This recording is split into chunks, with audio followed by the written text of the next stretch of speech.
es el santo, el más grande de todos los tiempos. Con su llave deslucadora, la triple A de caballo.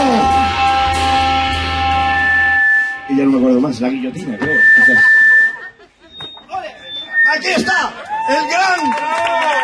¡Que viva! ¡Que viva el santo!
El santo, el más grande.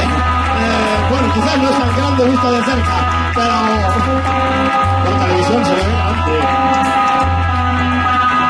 ¡Que viva el santo!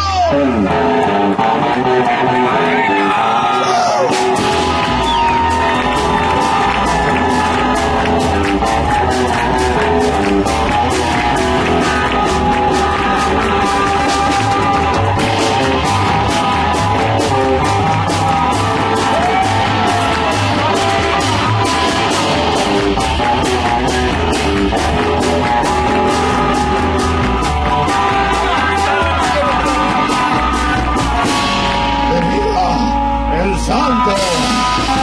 ¡Qué grande! Ahí se me ve grande.